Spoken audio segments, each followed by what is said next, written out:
మా బావకి ఎర్రకోకంటే చాలా ఇష్టం. బావకిష్టం కదా అని ఓ రోజు ఎర్రకోక కట్టుకుని తోటలోకి వెళ్ళాను. బావ తోటలో నా కోసం ఎదురు చూస్తున్నాడు. ఎర్రకోకలో నన్ను చూడగానే బావ కళ్ళు జిగేలుమన్నాయి. బావని చూడగానే నా ఒళ్ళు జిల్లుమంది. అటుపక్క బావ, ఇటుపక్క నేను. మధ్యలో సర్రని శబ్దం అయింది. బుస్సుని పాము పడగెత్తింది. కళ్ళు రెండు గట్టిగా మూసుకున్నాను. ఆ తర్వాత పాము ఏం చేసిందే మళ్ళీ చెరచెర పాకింది. గజగజ వణికాను. కాలికి తగిలింది. గడగడలాడాను. పైకొచ్చింది. బిత్తరపోయాను. కితకితలెట్టింది. తికమక పడ్డాను.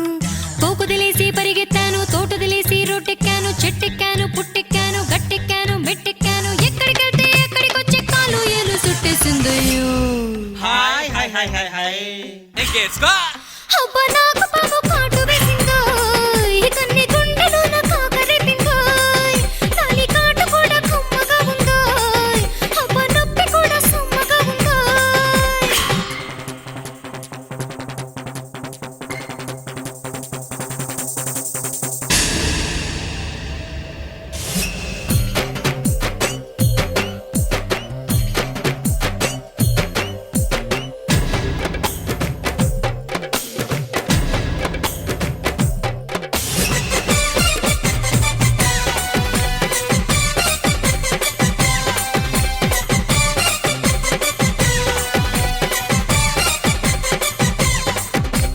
పల్లెటూరి బావయ్యో ఒట్టి పిరికోడోరయ్యో.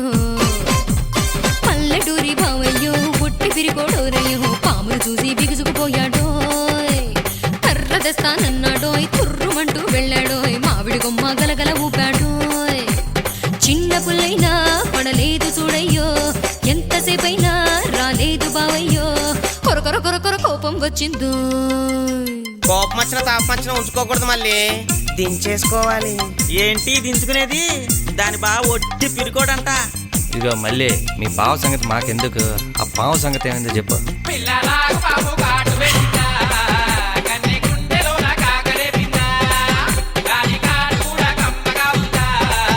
అయ్యా నొప్పి కూడా సమ్మగా ఉందా?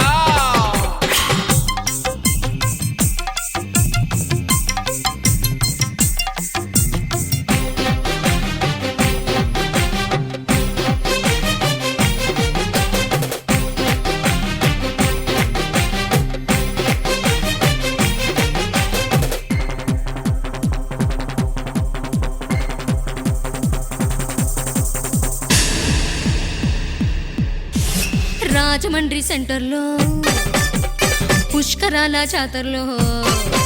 ఆ రాజమండ్రి సెంటర్లో పుష్కరాల జాతరలో బావను చూసి ఒలవొలలాడాను. మాయదారి బావయ్యో మర్సిపోలేదోరయ్యో. సెత్తకు వచ్చి కిలకిల నవ్వాడోయ్. సంచిలో నుంచి ఓ పాము తీశాడోయ్. ఫ్లూటు వాయించి ఆడించి చూపాడోయ్. మిలమిల మిలమిల మైకం గమ్మిందో.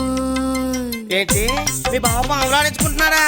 మరైతే ఆ రోజు పాము చూసి ఎందుకు భయపడ్డాడు మళ్ళీ? నువ్వు మూసుకో. ఆ రోజు భయపడింది పాము చూసి కాదంటే. మరి నిన్ను చూసా. నీ అమ్మ పడవా. తర్వాత ఏమైందే? మళ్ళీ నాకు